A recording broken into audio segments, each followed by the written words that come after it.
Boa tarde, bem-vindos à live do Museu Egípcio Rosa Cruz Tutancâmon. Eu sou Vivian, eu e meu colega Everson somos historiadores aqui no museu e hoje vamos falar sobre os deuses no Egito Antigo. Na verdade, alguns deles, alguns que estão presentes aqui na nossa exposição. Há mais ou menos umas 2 semanas atrás, nós falamos sobre os mitos de criação do mundo e claro que comentamos a respeito de algumas divindades. Ra, Ptah, Amon, Ísis, Osíris, Horus. Hoje nós vamos falar de outros deuses e que vai nos dar a possibilidade de compreender um pouco melhor dessa relação do egípcio com a própria religião. Ou melhor, como as características dos deuses ajudavam na compreensão do egípcio em relação ao seu mundo, né? Lembrando, como nós já comentamos, que eles representavam os seus deuses nas formas humana e animal, ou em ambas as formas, né, que a gente já comentou que eles sabiam que não tinham como realmente conhecer a verdadeira forma do Deus, mas por questão de associação a partir do seu significado, é que eles foram criando então essas formas de representação das suas divindades. Então o Everson vai começar falando um pouquinho para vocês a respeito de alguns deles, depois eu volto ainda para comentar a respeito de alguns outros. Muito bem, gente. Boa tarde a todos, né? Então, em primeiro lugar. Bom, nós vamos começar então nessa tarde falando a respeito do deus Montu, né? Então, que esse deus, vocês podem ver que está bem no meio da vitrine, tem cabeça de falcão e 2 plumas, né? Então, que estão coroando a cabeça dele, né? Bom, o deus Montu, ele é deus da guerra no Egito Antigo, tá? E apesar de ser um deus que às vezes a gente não conhece muito, por egípcio antigo era uma divindade tão popular quanto as outras, né? E bom, o que acontece? Com relação ao Montu, o seu culto ele começa a ser realmente elaborado, realmente destacado a partir do primeiro período intermediário para o Reino Médio, né? Então, a partir aí dos faraós Montuhotep, né? Então, ou seja, o primeiro período intermediário foi um período cheio de problemas para o egípcio antigo, né? Então, passado aquele período que era do Reino Antigo, em que as pirâmides foram construídas, as mastabas que nós já falamos também, né? Então, toda aquela riqueza, passado esse período, nós vamos ter um período cheio de problemas que é esse primeiro período intermediário. Portanto, para a reunificação, um deus relacionado à guerra, ele com certeza foi muito importante, né? Então, Montu, ele vai aparecer em 2 momentos, sendo destacado, primeiramente no nome dos faraós, como eu já mencionei para vocês, Montuhotep, né? Então, ou seja, Montu está satisfeito, né? Então, ao total houve 4 faraós com este mesmo nome, né? Então, sendo que Montuhotep I ainda é do primeiro período intermediário, e aí Montuhotep II nós temos finalmente a reunificação do Egito, fundando assim aquilo que nós chamamos de Reino Médio, tá? Então esse segundo período de esplendor dos antigos egípcios, tá?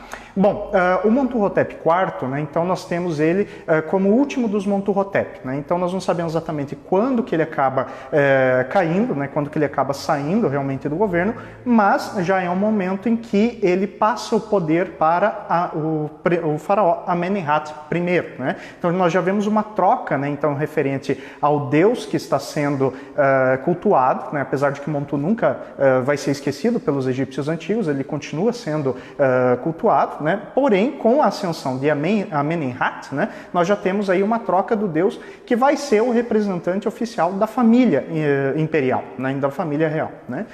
Então Amenemhat quer dizer Amon está à frente, né, então Amenemhat I acaba assumindo o lugar do último Montuhotep lá no Reino Médio, né? E bom, o Amenemhat ele acaba fundando então a 12ª dinastia, né? Então que vai ser uma dinastia também tão poderosa quanto qualquer uma das outras que foram no período de esplendor, tá?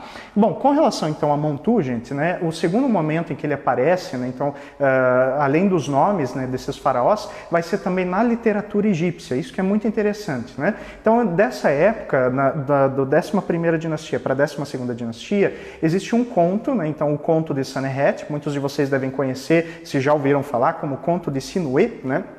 em que o Senherret, ele é um personagem egípcia que nós não sabemos exatamente se ele existiu ou não, mas ele deriva, né, então o texto, esse conto, ele deriva justamente das autobiografias que a gente já tinha falado numa das lives passadas, né, e é um texto que ele acaba mostrando também um fundo de moralidade para o egípcio antigo. Esse texto também ele acabou sendo compilado durante quase 700 anos, o que mostra que Montu realmente não foi esquecido, porque ele aparece no texto, né, e o que acontece também? Esse texto, ele vai mostrar a importância de Montu referente a uma batalha, né? Então, a personagem principal, que é o Senherret, ele acaba fugindo do Egito por conta do assassinato do faraó Amenemhat I, né? E quando ele chega numa terra distante, né? Então, ou seja, na área dos asiáticos, que era chamada de Retenu, há um momento em que ele enfrenta o homem forte de Retenu, que é um inimigo, né? E ele derrota esse inimigo. Quando ele derrota, ele aclama a Montu, né? Então ele agradece a Montu por esta vitória, né? E é claro, ele está fora do Egito neste momento, né? Então é assim que na literatura o Montu ele acaba aparecendo, né? E vamos lembrar então uma literatura de quase 700 anos, muito bem conhecida dentro do meio dos escribas, né? O Montu também ele vai ser, além de ter essa conexão também com os faraós, né? Então essa questão mais militar, ele também vai ter 4 templos sendo dedicados a ele, né? Então, por exemplo, um em Todi, né? Vamos ter um em Arman, né? Que infelizmente foi destruído, vamos ter outro também em Mademut, né? E vamos ter um também em Karnak, né? Então nós falamos de Karnak na live passada, né? Então do lado norte do templo de Karnak, do templo de Amon, nós temos um recinto que é dedicado realmente para o deus Montu, né? Então onde ele vai ser, ele acaba sendo cultuado. Então você veja que ele não é esquecido pelos egípcios antigos, ele é um deus que sempre vai estar muito presente ali para para os cultos, inclusive em Karnak vai ser muito ativo também. Um outro elemento que nós podemos citar é também uma machadinha cerimonial que está atualmente no Museu de Luxor, né? Então lá no Egito. Essa machadinha cerimonial pertenceu ao faraó Amés I, né? Então, ou seja, fundador da 18ª dinastia do Reino Novo, né? E nessa machadinha há uma decoração em que Montu não aparece nessa forma que vemos aqui, ou seja, como um homem com a cabeça de falcão, mas ele aparece como um grifo, né? Então essa criatura mitológica, né?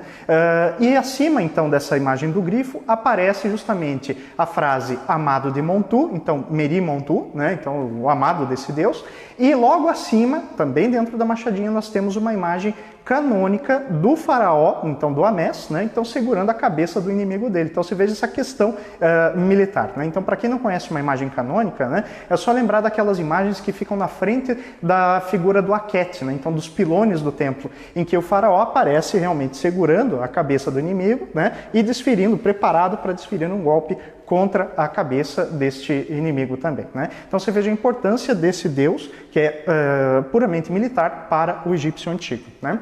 Sobre a questão da forma dele, né, nós estamos vendo que ele tem a cabeça de um falcão e o corpo de um homem, né? Então isso a Vivian já explicou num outro momento, essa questão do antropozoomorfismo, né? Então a mistura do homem com o animal, né? Então isso a gente vai ver aqui nessa live hoje também, como isso é bastante enfatizado pelos egípcios antigos.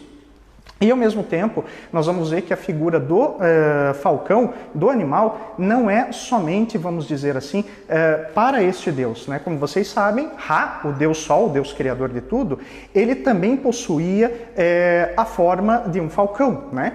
Horus, que é o deus do trono, também possuía a forma de um falcão. E além disso, em uma das constelações do céu do norte, né, do Polo Norte Celeste, nós temos a constelação de Anu, né? E Anu, ele também é muito parecido com o Montu, né? Então, ou seja, tem a cabeça de um falcão, tem o corpo de um homem também, e dependendo do teto astronômico, né? Então do local onde está feito o desenho, né? Então onde está registrado, ou ele está arponeando, né? Então jogando um arpão contra a constelação de Mesquetil, lembra aquela constelação mais importante que os faraós utilizavam para localizar o norte verdadeiro, né? Então no céu, né? ou então ele está segurando a mesma constelação, né? Então é o caso aí, né, do primeiro caso, nós temos aí a constelação de, vamos dizer assim, de Anu, né? Então em que está sendo, que está arponeando, aonde nós temos a informação na tumba de Senenmut, do arquiteto real Senenmut. E com relação a estar suportando, né, vamos dizer assim, a constelação de Mesquetil, nós vamos encontrar a informação então na tumba de Sete I. Tá? Bom, o outro deus que eu queria mencionar aqui com vocês, além de Montu, é também Sobek, né? Então Sobek, ele já é associado ao crocodilo, né? E ao mesmo tempo ele é associado, vamos dizer assim, ao poder faraônico, né? Apesar de que os faraós eles não vão se utilizar do nome de Sobek, né? Então para, digamos assim, se legitimar, assim como os Montuhotep fizeram, né? Apesar disso, existe uma rainha com o nome Sobek Neferu, né? Então, ou seja, a beleza de Sobek, né? Bom, e Sobek, gente, é justamente o deus relacionado ao crocodilo, porque os egípcios eles observavam muito a natureza e associavam a natureza a esse momento, a essa relação que acabava sendo produzida, né? Então Sobek, ele é associado a esse crocodilo, por quê? O crocodilo, ele, em primeiro lugar, quando ele dá o bote, né? Então, ou seja, quando ele salta na água para capturar o seu alimento, para capturar a sua caça, né? E segundo, o movimento, então, de destruição que ele acabava fazendo no próprio rio, né? Então, para o egípcio antigo, foi muito fácil fazer essa conexão entre o animal e o poder faraônico também de destruição dos inimigos, né? Mas lembre-se, apesar disso, ainda assim, o nome, né, ele não vai ser, vamos dizer assim, associado então à figura do rei, né? E desde quando Sobek é conhecido? Desde o Reino Antigo, né? Então, diferente de Montu, Sobek ele é um deus também mais antigo, ele já aparece em textos mágicos, né? Então ele também já vai aparecer em textos religiosos, né? E ele também não vai ser esquecido pelos egípcios antigos, apesar de que o seu período de maior proeminência também é no Reino Médio, né? Então, ou seja, os dois deuses, eles acabam assumindo esta proeminência, né? E onde ficava o templo de Sobek? Bom, temos aí principalmente a região do Fayum, né? Então, que é a região do Lago Moeris, né? Então, aquela, o Lago Nasser, né? Então, que nós vamos observar, e vamos ter aí também a questão do próprio, aliás, do Lago Moeris, perdão, e vamos ter aí a questão do próprio templo de Coombo, né? Então, Coombo é um templo realmente dedicado para o crocodilo, né? Então, onde ele era adorado, junto com Horus o Velho, né? Esse templo, curiosamente, ele também é colocado como templo relacionado à questão da saúde, né? Então, por quê? Porque existem alguns hieróglifos que são, que demonstram algumas das ferramentas que os cirurgiões, que os médicos acabavam também utilizando, né? Bom, então o Sobek, gente, ele tem esse formato de crocodilo, mas também não é o único deus que tem o crocodilo sendo representado, né? Então nós vamos encontrar também outros deuses que têm o crocodilo sendo representados, né? Então, por exemplo, a deusa Tauret, que é uma deusa que tem o corpo de uma mulher grávida, né? Então ela tem também patas de leão, ela tem as costas como se fosse de crocodilo e o rosto de hipopótamo, né? E por que essa mistura desses animais em relação então a mulheres grávidas? Justamente por conta de que quando esses animais têm os seus filhotes, cuidam muito bem dos seus filhotes, né? Então está associado a este elemento natural, né? Agora, quando nós falamos, por exemplo, de Amit, que é uma deusa que tem os mesmos atributos, os mesmos animais, né? Nós não estamos mais falando dessa questão do cuidado, mas sim do potencial destrutivo, né? E onde que Amit aparece? Aparece no Livro dos Mortos, né? Então a partir do Reino Novo, né?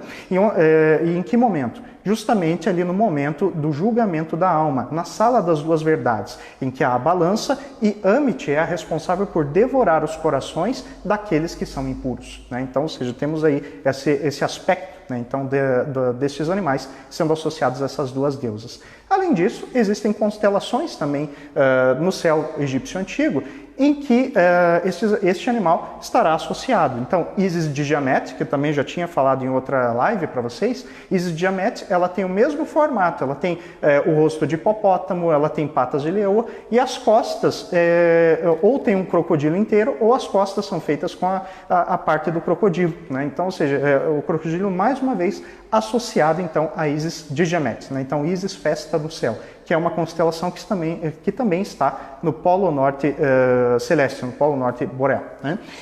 E bom, tem outras divindades também que estão associadas aí a constelações, como Sak e Heku, né? Então, ou seja, essas duas constelações que também estavam presentes ali no Polo Norte Celeste. Então você veja como o crocodilo era importante também para a figura das divindades no Egito Antigo, né? O próprio Sobek, ele também acaba sendo mostrado em uma dessas constelações, ele é chamado aquele dos pés sossegados, né? Então, que é um dos epítetos também do deus Sobek, né? E aparece em uma constelação, né? Bom, o outro deus que eu gostaria de falar para vocês, vamos aqui partir para essa vitrine primeiramente, é o Thoth, né? Então, que vocês estão observando aqui, ó, né? Thoth, ele aparece nessa estátua e também na outra ali, ó, como uma ibis. Ibis é um pássaro que não é da nossa região, é um pássaro nativo ali da região do norte da África e também ali da região da Ásia Menor, né? E bom, a ibis, né, ela vai ser associada ao deus Thoth justamente por conta do formato do bico, que podem observar que é um bico que realmente tem um ângulo, né, então que faz referência para o egípcio antigo com a lua crescente, né? Então possivelmente é isso, né? Com relação então ao Thoth, vamos lembrar os seus significados dentro da mitologia egípcia para o egípcio antigo. Ele é um deus relacionado à escrita, ele é um deus relacionado à sabedoria, ele é um deus relacionado também ao próprio calendário do Egito Antigo, né? E vamos lembrar como o calendário é contado através da lua, né? Então o egípcio antigo ele conta os seus dias na lua, né? Então por isso que nós temos esse animal sendo associado a Thoth desde o período pré-dinástico. Ah, mas eu já vi Thoth aparecendo como um babuíno. Exatamente, ele tem esse segundo formato, esse segundo animal, associado desde da primeira dinastia, em que o babuíno ele aparece para o egípcio antigo, principalmente no período da manhã, em que ele fica ou sentado com as mãos sobre os joelhos, né, ou então com os braços arqueados na direção do sol nascente, como se estivesse adorando o sol, né? Então, portanto, a sua figura vai ser sempre associada a este momento do nascimento solar, né? Thoth é o deus, portanto, que além do calendário e além de também representar a própria lua, né, tem essa divindade de caráter lunar, vai ensinar também os egípcios antigos a ler e a escrever, né? Então ele ensina os hieróglifos. Só que essa palavra hieróglifos, ela vem da onde? Vem do grego, né? Como que os egípcios chamavam a escrita hieroglífica? De Medu Neter. Por quê? Palavras do deus, né? Então, e palavras de quem? De Thoth, né? Então, ou seja, Thoth é quem realmente cria essa escrita e passa para os egípcios antigos, né? Vejam que Thoth, ele aparece também na mitologia, em primeiro lugar, fazendo com que existam 5 dias epagômenos. Também já falei disso em uma outra live, né? Então lembra que esses 5 dias epagômenos, né, são 5 primeiros dias do ano, em que Thoth consegue, através dos jogos, contra o deus Khonsu, que era aquele outro deus relacionado à lua também, né? E por que ele consegue essas 5 noites? Justamente porque Nut e Geb queriam ficar juntos, lembra do céu e da terra, né? Então é onde Thoth ajuda o casal e nessa ajuda que ele consegue as 5 noites após essas partidas de Senet, né? E aí, dessas partidas, né, dessas noites, é onde então Thoth ajuda nessa concepção dos 5 deuses, né? Então que vai ser o Horus o Velho, Osíris, Ísis, Néftis e Sete, né? Então que a Vivian também já contou essa mitologia para a gente, né? E Thoth também, gente, se vocês observarem nessa estátua, ele está, numa das mãos, está segurando um quadradinho com um olho de Horus, né? Então, ou seja, que representa então essa conexão que ele tem com Horus, porque Horus é um deus que sempre tentou conseguir o trono dele após a morte do pai, do Osíris, né? Então, contra Sete, que era seu tio, né? E o Thoth sempre tentou advogar a favor de Horus, né? Então, onde nós vamos ter então uma certa proteção do deus Thoth em relação ao deus Horus, né? Por fim, Thoth também vai aparecer no momento da sala do julgamento, né? Então, ou seja, ali onde nós temos os papiros no Reino Novo, né? Então, em que aparece a sala do julgamento, onde aparece Osíris, onde aparece a Amit também, que eu tinha falado para vocês, Thoth também vai aparecer e tentando, digamos assim, anotar as características do coração. E justamente talvez para ajudar o morto a passar por esse momento também, para chegar até o outro mundo, né? Então Thoth, ele aparece em diversos momentos, é um deus extremamente importante também para o egípcio antigo, né? E associado a ele também, né, então vamos dizer assim, Thoth, ele também é declarado no Reino Antigo como o inimigo daqueles que não falam a verdade, né? Então é por isso que nós temos aquela estátua associada a Maat, né? Então Maat, vamos lembrar, é o conceito de ordem, de justiça, de verdade para o egípcio antigo. Esse conceito está associado desde o céu, né? Então do céu noturno, que está, vamos dizer assim, sempre representado das mesmas formas durante a noite, ele sempre surge infalível, assim como o sol nasce também, né? Então isso é uma parte de Maat, assim como a inundação também veio, assim como o templo também está associado a essa cultura de se ter uma ordem dentro, né, então de um espaço sagrado, e essa ordem não pode ser perturbada, né, mas Maat não era apenas um conceito, era a própria deusa, que vocês estão vendo aqui, então, tanto pequenininha ali na frente do Tote, quanto também aqui sentada na sua estrutura, né. Na mitologia, Maat, ela aparece como sendo a divindade que surge praticamente junto com o Ra, né? E como assim surge praticamente junto com o Ra? Porque quando o Ra está criando o mundo, o que ele está criando também? Está criando a própria Maat, a própria ordem cósmica, né? Como as coisas deveriam ser, né? Então ela está presente dentro do mundo criado, né? E o que acontece? Maat, ela não pode vir a ser destruída, né? Então se ela é destruída, quem é que vai reinar neste caso, né? Nós vamos ter tanto a figura de Sete associada ao poder destrutivo, mas principalmente a Pep, né? Lembra a serpente, né? Então que destrói Maat, né? Então destrói o mundo também criado pelos deuses, né? Então Maat, ela não é apenas um conceito, ela também é essa divindade muito importante. Outra questão também aqui, se Maat é praticamente criada junto com Ra, né, da onde que ela surge, né, além de Ra ser o seu criador? Da própria montanha. Repare que nessa estátua aqui, ó, ela tem esse assento que tem o formato do quê? Do Aket, né? Então lembra do que nós trabalhamos na nossa live passada, né? Então que é esse hieróglifo que representa duas montanhas e da onde o sol nasce. E se o sol nasce, e portanto isso é um conceito de Maat também, logo Maat nasce junto, né? Então ela nasce junto com Ra. Por isso ela está representada aqui, logo acima do hieróglifo Aket, né? Então isso que é muito importante, tá? Maat também aparece, mais uma vez, nos papiros do Reino Novo, papiros funerários, no momento da sala do julgamento, né? Então, ou seja, ela é a deusa que é colocada num prato da balança, ou então a sua pena é emprestada para esse prato, aonde o coração da pessoa, que representa a sua consciência, as memórias, tudo que ela fez de bom ou de ruim, acaba sendo pesado, né? Então, nós temos esse momento em que Maat acaba aparecendo, né? E já que eu falei de Maat e eu mencionei que a inundação também fazia parte, né, então dessa questão da deusa, é importante da gente falar também de uma divindade chamada Api, né? Então eu gostaria que a gente voltasse aqui para essa primeira vitrine, que ele está representado aqui, ó, tanto ajoelhado, né, então essa estátua pequena, quanto essa aqui no canto, né? Api, ele é o deus que representa a própria inundação do rio Nilo, né? Então, ou seja, quando o rio tinha um momento vamos dizer assim, da sua inundação, né? Era Api quem se fazia manifestar, né? E na mitologia, Api, ele possuía um local para ficar, que são as cavernas das cataratas, que eram presididas pelo deus Khnum, o deus oleiro, né? Então, muitas vezes, Khnum aparece como um deus com cabeça de carneiro e modelando os seres humanos. Ele aparece, por exemplo, na mitologia de criação da deusa Hatshepsut, da rainha faraó Hatshepsut, perdão, também do faraó Amenhotep III, né? Então, ele acaba aparecendo, vamos dizer assim, nessas mitologias, né? Mas Api, portanto, ele acaba morando nessas cavernas que são presididas pelo deus Khnum, né? Então isso é muito importante também.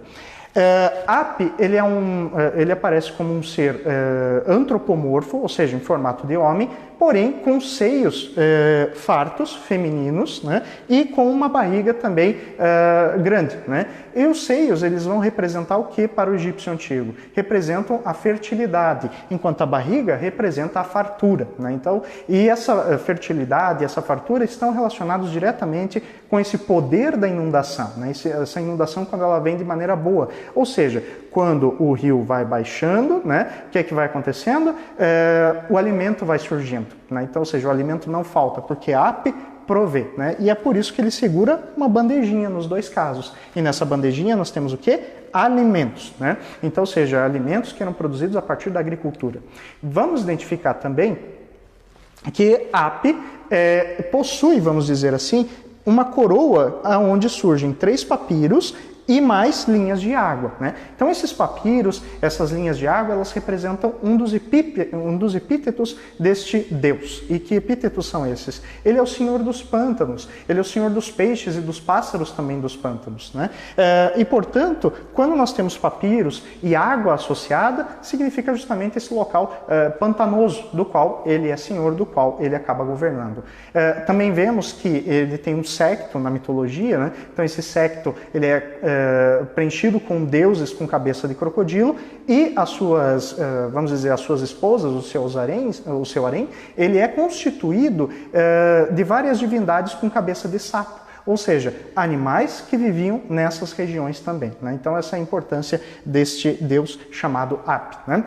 Uma coisa muito incomum que todos esses deuses têm, né? E principalmente com a deusa Maat. Todos eles auxiliam o faraó, em algum momento, a manter Maat. Quer dizer, nós temos Ap, que é o deus da fartura, né? Então se ele dá fartura, se ele tem fertilidade, porque Maat está mantida, né? Montu ajuda a manter Maat como? Através da guerra contra os inimigos do faraó, ou seja, os inimigos são deixados longe do Egito e, portanto, a terra dos deuses é mantida em segurança. Sobek também, né? Então Sobek, neste momento de potencial de destruição do inimigo, quase como se fosse também o próprio Montu, né? E o Tote, né? Então Tote, ele também auxilia, digamos assim, a Maat ser mantido, uma vez que ele também é inimigo daqueles que não contam a verdade, né? Então é dessa maneira que esses deuses também há essa própria divindade, que é criada também aí no momento da criação do mundo, tá? Bom, gente, eu vou passar agora a palavra para a Vivian, que ela vai falar então de alguns outros deuses para a gente que são bem interessantes também, tá? Pode ir lá. Bom, gente, então, boa tarde. Eu continuo então falando a respeito dessa deusa que se encontra aqui ao lado, que é a deusa Hathor, né? Aqui até, inclusive, a gente encontra ela como de uma das maneiras até incomuns, com o corpo humano e a cabeça da vaca. Vamos entender um pouquinho primeiro quem ela é e daí falamos das suas formas. Hathor, então, literalmente, o seu nome quer dizer mansão de Horus. Ou seja, ela está intimamente ligada ao deus Horus, que seria o deus que legitimava o poder de governar dos faraós, né? O rei era o representante de Horus na terra. Então, o seu nome está justamente relacionado à Senhora do Céu, né? E por isso, é claro que ela vai também estar intimamente ligada à monarquia egípcia, né? Ela vai ser uma espécie de uma protetora dos próprios faraós. Com relação à forma de Hathor, então, ela está associada à vaca, né? Na verdade, então, ela seria a grande vaca sagrada. E aí nós podemos encontrá-la tanto na forma animal quanto na forma humana. Então, geralmente, uma das formas mais comuns de encontrarmos Hathor na iconografia egípcia é com o corpo humano, com os chifres e um disco solar sobre a cabeça. Ou então, como a vaca sagrada, né? Ou seja, ela como a vaca com os cornos e o disco solar sobre a cabeça.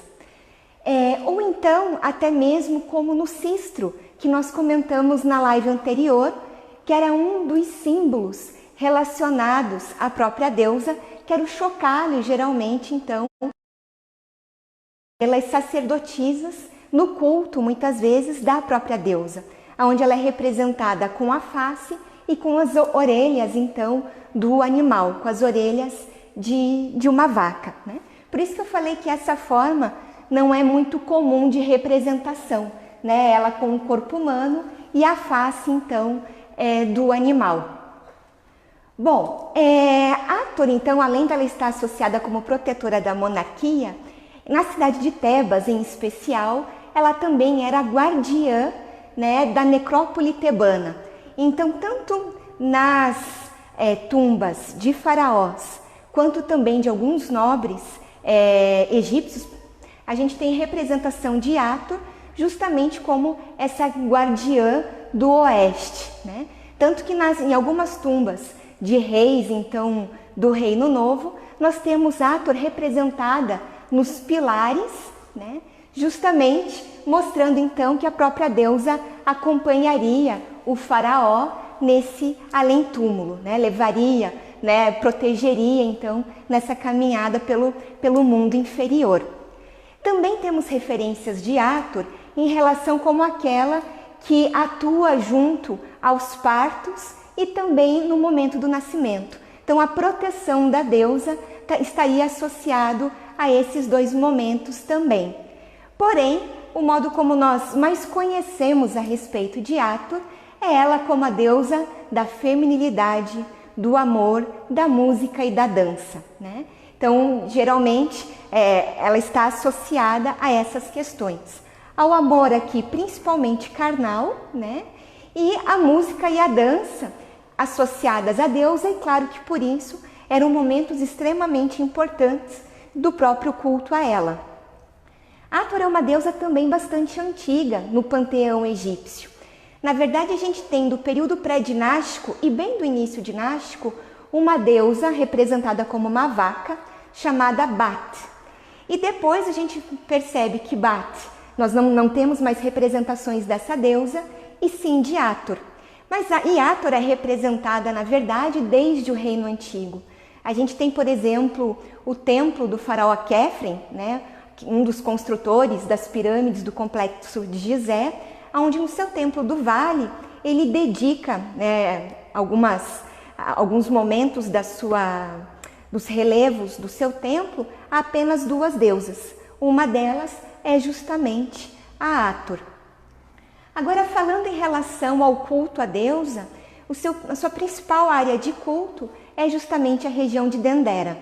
Embora hoje nós temos nessa região um dos templos mais novos, digamos assim, novos porque o templo que, para quem visita Dendera hoje em dia, ele vai ser construído no período greco-romano, começa ainda no período dos Ptolomeus, mas muitos imperadores romanos são responsáveis pela construção de várias partes do templo, mas na verdade este que existe lá hoje está sobre, então, templos muito mais antigos da própria deusa, né? E o templo de Dendera, então, ele acaba nos mostrando diversos símbolos associados ao culto à deusa, como eu comentei com vocês, o cistro, o colar menate, né? Mas nós também temos algumas questões que são bem próprias desse templo, como por exemplo, nós temos diversas colunas com os capitéis ratóricos, com aquela representação que eu comentei com vocês, com a face humana, né? E as orelhas bovinas. Nós também temos espécies de nichos, onde possivelmente eram guardados o material para o culto à deusa. E no teto do templo, nós temos então o mamizi. O que seria o mamizi? É a casa de nascimento, associado justamente ao nascimento do filho de Hathor com Horus, o deus Iri, mas também relacionado à própria deusa Ísis, né? Então, foi um local de culto extremamente importante no Egito Antigo e, felizmente, para nós hoje, ele está muito bem conservado para que possamos conhecer diversas características relacionadas à deusa. E aí, falando de templos dedicados a ela fora do Egito, nós temos na Península do Sinai, num período então em que os egípcios também expandiram seu território para lá. No Sinai, os egípcios eles tinham minas de turquesa, né? Então ela tinha um epíteto até de Senhora da Turquesa. E lá então, em Serabit El Kadim, a gente tem justamente um templo dedicado na Península do Sinai ao culto à deusa Hathor. E mais para frente na história, na verdade os gregos, por conta do significado de Hathor, acabaram associando ela à deusa Vênus. Bom, agora a gente vai passar um pouquinho aqui para a nossa outra vitrine, aonde podemos falar de uma outra deusa, para nós extremamente famosa, que é Bastet, né? A deusa gato, né? A deusa representada ou como uma gata ou com o corpo humano e a cabeça do animal. Agora, uma curiosidade para a gente é que inicialmente Bastet, ela era relacionada justamente à leoa. Essa característica que nós temos dela relacionada ao gato, para os 3.000 anos de história faraônica egípcia, ele é até um pouco recente. Afinal de contas, a deusa só vai ser associada à gata por volta de 1000 a.C., né? Até então, como eu comentei, ela estava associada à leoa. Bastet era tida como filha de Ra, na verdade, assim como Hathor também era tida como filha do deus Sol, filha de Ra, e ela estava associada ao olho de Ra e principalmente à ira, à raiva do olho de Ra. Então, até aí a gente consegue entender do porquê dessa associação com a leoa, né? Mais essa questão selvagem, e por isso que no reino antigo, a deusa, para os faraós, em alguns textos, ela está relacionada à questão da guerra, né? Presente junto ao rei nos momentos, então, da batalha. Então, dessa característica guerreira e da raiva que a própria deusa acaba simbolizando. Foi apenas, então, a partir de por volta de 1000 a.C., associada, então, à gata, que ela acabou tendo uma conotação, então, mais de uma deusa mais pacífica, chegando até mesmo a ser associada à fertilidade. Sempre vai estar associada ao deus Sol, então em alguns momentos também a gente encontra algumas questões relativas aos poderes benéficos do Sol também, né? Como eu comentei com vocês, no Templo do Vale do faraó Khephren, nós temos também referência a Bastet, e ela também é mencionada no texto das pirâmides já. No texto das pirâmides, ela é uma deusa protetora, benéfica do rei, nessa ida então dele para o mundo dos deuses. Então, uma outra referência que a gente tem em relação a ela. O principal centro de culto de Bastet é a cidade de Bubastis, que fica no norte do Egito, na região do Delta. Na verdade, essa também é uma palavra grega. Os egípcios chamavam de Per-Bastet, que significa a casa de Bastet. Era como o local, então, era chamado.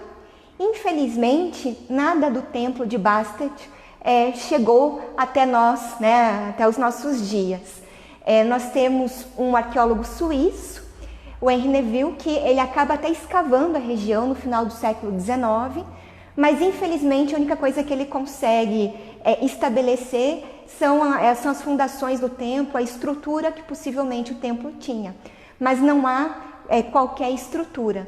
O que a gente pode falar da deusa que chega até nós hoje em dia em relação ao seu culto é que foram encontradas próximo do seu templo tumbas, né, de servidores do templo de Bastet, inclusive até mesmo de um dos primeiros sacerdotes do templo da deusa, mas principalmente uma grande quantidade de múmias de gato, tanto na região de Bubastis quanto também na região de Saqqara, próximo da cidade de Mênfis, né? Então, a gente tem como uma forma dos egípcios realizarem esvotos dedicados à deusa, nós temos justamente inúmeras múmias de gato associadas a ela. Um outro desses que a gente também precisa comentar é esse touro que está aqui ao meu lado, que é o touro Apis. E Apis, então, a gente só encontra ele como o próprio animal. E por que isso? Porque, na verdade, os egípcios vão cultuar o próprio touro, o próprio animal. Por quê? Porque Apis é uma manifestação viva do deus Ptah. A gente já conversou um pouco de Ptah quando falamos sobre a criação do mundo e dissemos que Ptah era, na cidade de Mênfis, o deus responsável pela criação a partir do verbo. Então, é claro que o centro de culto de Apis é a cidade de Mênfis, como uma manifestação viva de Ptah, né? E também até poderia ter alguma relação até mesmo oracular, ou seja, de conseguir transmitir às pessoas a própria vontade do Deus. Agora, é claro que não era qualquer touro que seria cultuado como manifestação do Deus na terra. Então, os sacerdotes de Apis procuravam justamente um touro com características particulares. E aí, felizmente, graças, por exemplo, a Heródoto, a gente pode falar em como os egípcios acreditavam que seria essa manifestação de Ptah na terra. Então, um touro todo preto, que deveria ter em sua fronte um triângulo branco. Entre os seus cornos, ele carrega, como a gente está vendo aqui, o disco solar com a serpente Uraeus. Nas costas, no dorso, ele teria justamente a deusa Nekhbet, as asas, né, da deusa Nekhbet, que seria a protetora do Alto Egito, e abaixo da língua uma mancha que seria muito parecida com um escaravelho. E por que o escaravelho? Porque ele está associado ao deus Kepri, ao deus do disco solar, né? Deus do disco solar não, desculpe, ao deus do amanhecer, né? Então, ou seja, também uma manifestação do deus Sol na Terra. Então, com essas características principais, seria Apis. Apis também estava diretamente ligado ao faraó, porque o faraó, na verdade, ele tinha um dos seus títulos como touro vitorioso. Então, também associado a Apis, que é um deus extremamente antigo. A gente encontra referências a ele há pelo menos 3.000 a.C., né? Há uma associação de Apis com um dos primeiros faraós do Egito, o faraó Aden, então mostrando já a antiguidade do próprio culto ao animal, né? E ainda voltando à questão junto ao faraó, havia uma festa de renovação, na verdade, das forças do rei, chamada Heb-Sed, né? E nessa festa, então, nesse jubileu real, em um dos momentos, o rei deveria correr na companhia do próprio touro, mostrando justamente que o rei tinha forças, né, virilidade e fertilidade, assim como o próprio touro. Então ali a gente também vê essa questão dessa relação também entre o rei e a própria divindade, na verdade, né? Como ele é uma manifestação de Ptah na Terra, quando Apis morria, ele vai ser mumificado. Na verdade, ele era lamentado, assim como quando ocorria a morte do próprio rei, né? Então, ele era embalsamado, e em Saqqara, que é uma das necrópolis da região de Mênfis, nós temos que lá o touro Apis, então, depois, né, da sua múmia finalizada, seria então enterrado. E aí a gente tem um sítio arqueológico muito importante relacionado a ele, que é o Serapeum, que foi construído, na verdade, por Ramsés II, que seria uma catacumba, uma espécie de uma catacumba para o enterramento dos touros. Em média, esses touros viviam 14 anos, né? É a média mais ou menos do que se calcula, e aí pela morte de um Apis, outro seria então procurado para novamente ser a manifestação do Deus na Terra. E como que eram essas catacumbas? Então eram galerias, e onde em cada uma dessas galerias era feito então um sarcófago de granito, né? E a múmia do animal era então, depois de embalsamada, guardada ali dentro, né? Com diversos pertences também. E depois nós vemos que uma outra galeria foi construída pelo faraó Psamético I, isso já na 26ª dinastia, né? Também para o enterramento dos touro Apis. E aí isso mostra pra gente, na verdade, que esse animal ele vai ser cultuado até o período romano, né? Tanto que essa segunda galeria ela tem cerca de 198 metros de comprimento. Então, ou seja, foram vários nichos dedicados justamente ao enterramento dessa divindade, né? Quando o Apis morria, ele também era associado ao deus Osíris, assim como acontecia com o faraó também. No submundo, né, era associado a Osíris, e isso acontecia também com o animal. Isso fez com que os gregos, no período então que governaram o Egito, acabaram sincretizando Apis e Osíris, criando uma nova divindade, que vai ser cultuada então no período grego e romano, que é o deus Serapis, né? Então, uma divindade sincrética a partir então da própria manifestação deste deus.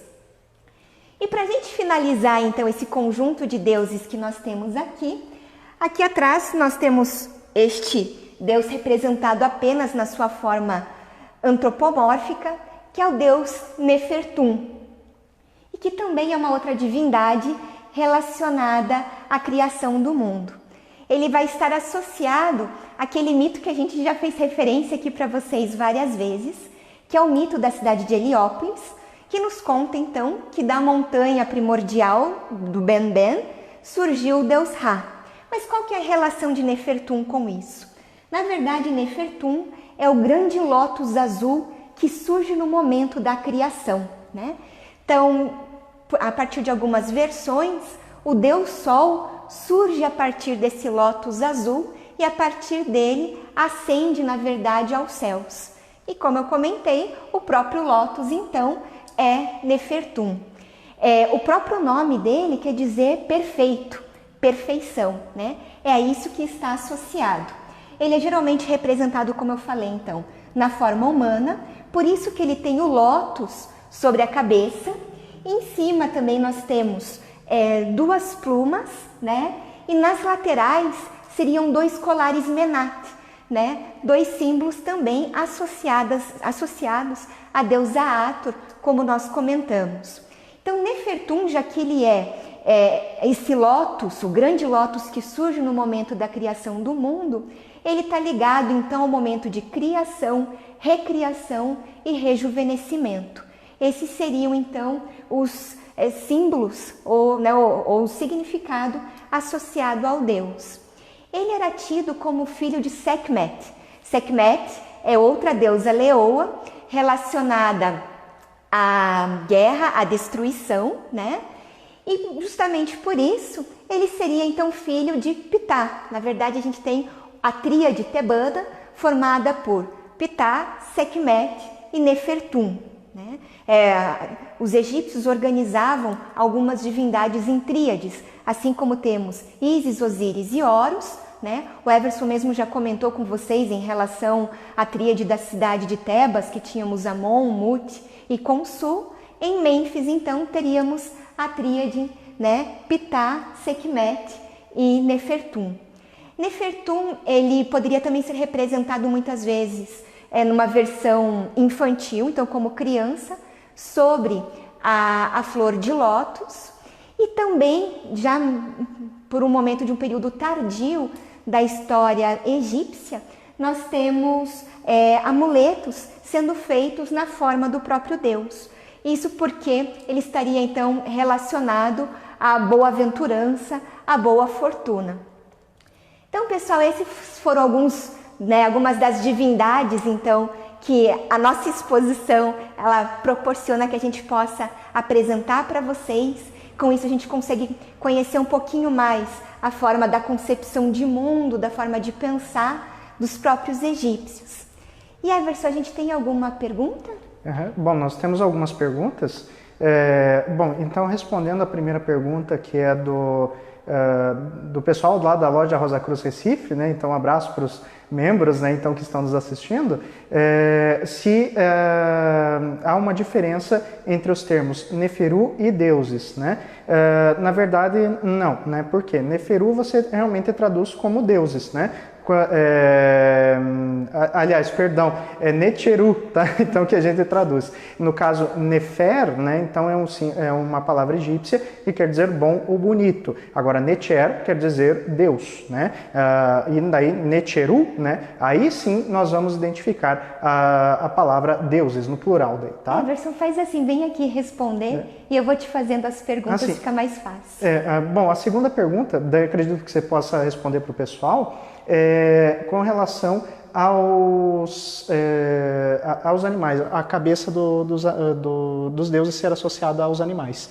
Quer responder essa? Por que acontece isso? Então, na verdade, nós sabemos que os egípcios eles não tinham a real ideia de como os seus deuses eram, mas eles precisavam criar formas de representar esses deuses. Era importante para a realização do culto divino. Então, o que eles fizeram? Eles associaram o significado divino aos animais que existiam, então, na sua fauna.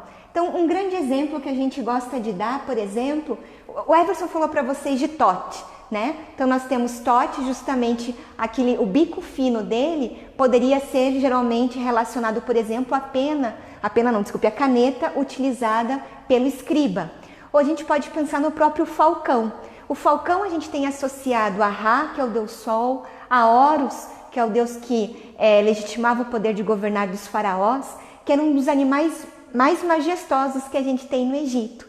E aí a gente consegue entender essa associação a deuses extremamente importantes do panteão egípcio.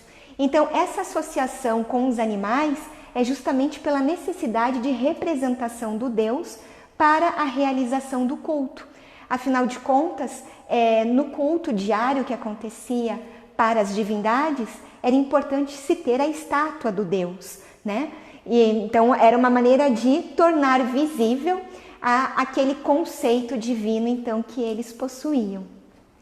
Bom, a próxima pergunta então, Vivian, é sobre Sekhmet e Bastet, se elas têm as mesmas associações, se tratam da mesma deusa?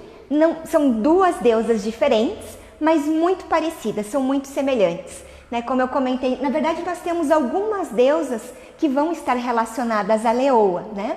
Então, como eu comentei no início, Bastet, uma das suas primeiras formas de representação é como a leoa, né? E o seu significado também é muito próximo de Sekhmet, né? Tanto que Sekhmet está relacionado à destruição, até por conta de um dos mitos que a gente tem, que é a destruição da humanidade, e que também vai estar associada a Hathor, que é outra deusa que eu comentei com vocês. Hathor era filha de Ra, e no momento então que Ra se viu muito triste com a humanidade, ele envia Hathor para destruí-la.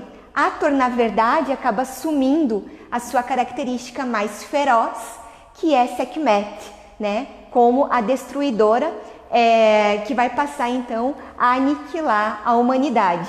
E ela acaba só sendo apaziguada quando o deus Ra acaba ficando, ele na verdade se arrepende do que ele havia feito, e aí eles precisam parar Sekhmet, né, para que ela parasse de destruir os homens.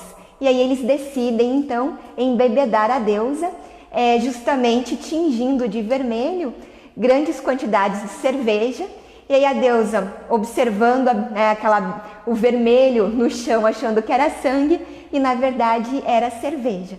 Mas nós temos então, muitas vezes, deusas que têm significados distintos, mas que estão próximas, né? E muitas vezes nós temos que alguns significados podem ir mudando com o passar do tempo, como a gente viu com a própria Bastet, que a princípio ela está relacionada à ira de Ra, mas com o tempo, quando ela é associada à gata, a gente já tem mais uma característica protetora da deusa.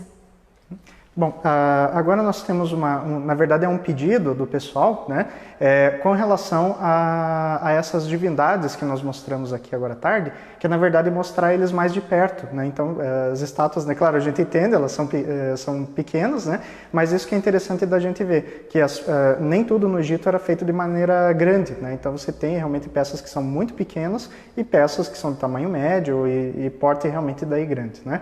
Então acho que nós podemos mostrar, né, Vivi? Vamos somente tirar o celular, tá? E para mostrar essas estátuas, né, então de maneira mais aconchegante para vocês, tá? Bom, primeira divindade então que nós falamos, né, é justamente o Hapi, né? Então o Hapi, que repare então na bandeja que ele está segurando, a barriga, né, então os seios fartos, e também na cabeça dele observem justamente o pântano representado, que é a sua coroa, né? Então nós temos ali as linhas de água e os papiros, né? Os 3 papiros que surgem de cima da cabeça dele. Então lembra que ele é o senhor dos pântanos, né? Aí na lateral nós vamos identificar o Montu, né? Então reparem que ele está segurando um kopesh, que é essa espada curva, né? Então famosa dos egípcios. Muitos confundem o kopesh com uma cimitarra, mas não é uma cimitarra, é um kopesh, é como o egípcio antigo chamava. Cimitarra é uma arma posterior, né? E observem a cabeça de falcão também deste deus, né? Então nós falamos a respeito também do falcão, né? E aí, observem também a figura de Sobek, né? Então o deus com cabeça de crocodilo, né? Essas estátuas que nós estamos mostrando para vocês também, elas são originalmente feitas em bronze, né? Então a maioria delas data do período, de um dos últimos períodos, período tardio, terceiro período intermediário, né? Então das últimas dinastias, mas observem então esse formato que esses deuses têm, né? Então o crocodilo associado então ao potencial de destruição, né? Então a força, né? Então do Nilo, né? Aí a deusa Maat, né, então teve uma pergunta, né, se Maat era uma deusa. Lembre-se, Maat para o egípcio antigo é tanto um conceito quanto uma deusa, tá? Então essa é a deusa que nós estávamos falando hoje, né? Então sobre o conceito nós falamos muito sobre a constituição do templo, falamos muito sobre a constituição das pirâmides, do céu, falamos da inundação, né? Então é assim que Maat se representa no conceito do dia a dia, mas como deusa, né, então ela era representada desta maneira, né? E lembre-se que ela tinha um pequeno santuário, ela não tinha um templo completo para ela, mas sim um santuário que ficava dentro do templo de Montu, né? Então lembra aquela associação entre as divindades, né? Reparei a pena dela também, essa pena que ela acabava emprestando no momento do julgamento, né? Por fim, né, dos deuses que eu apresentei, aqui nós temos o Tote, né? Então eu tinha mencionado para vocês a cabeça da Ibis. Repare no bico curvo, que pode representar tanto aquilo que a Vivi falou para vocês, né, o lápis do escriba, quanto também a lua, né? E observem também o olhinho, né? Então o olho de Horus, que aparece na questão da mitologia, em que ele advoga a favor do deus Horus, né? Então, Vivian, você quer vir falar dos outros deuses? Não, pode continuar. Né? Bom, então aqui nós temos então o começo que a Vivian falou, né? A deusa Hathor, então a cabeça de vaca, o sol que nasce entre o par de chifres dela, né? Então deusa relacionada à alegria, às festas e às mulheres, né? Então resumindo dessa maneira, né? Vamos identificar também Nefertum, que a Vivian acabou de falar para a gente, né? Então relacionado aí também à mitologia do deus Sol, né? Repare ali na flor de lótus, né? Então a semelhança com a flor de lótus também é uma coisa impressionante, né? Então existem alguns lagos, né? Então inclusive aqui na região metropolitana, né? Então também na casa do nosso amigo Moacir, né? Um abraço para o Moacir, né? Então que tem na casa dele também, né? Flor de lótus. Então a semelhança ela é muito grande. Né? E o Nefertum associado aí ao Deus Criador, né? E aí temos também a deusa Bastet, né? A qual a Vivian mencionou para nós, né? Então relacionada também aos poderes curativos do Sol, né? E por fim o deus touro Apis, né? Então associado tanto ao poder do deus Ptah, né? Quanto também ao próprio faraó. Lembra o título, né? O touro poderoso, certo? Bom, gente, espero que vocês tenham gostado, né? Então, Vivian e eu, né? Então, nos despedimos aqui, né? Se tiverem mais alguma dúvida, né? Por favor, nos mandem, tá bom? Ok? Isso, obrigada, pessoal. Até a próxima. Até a próxima, gente. Tchau, tchau.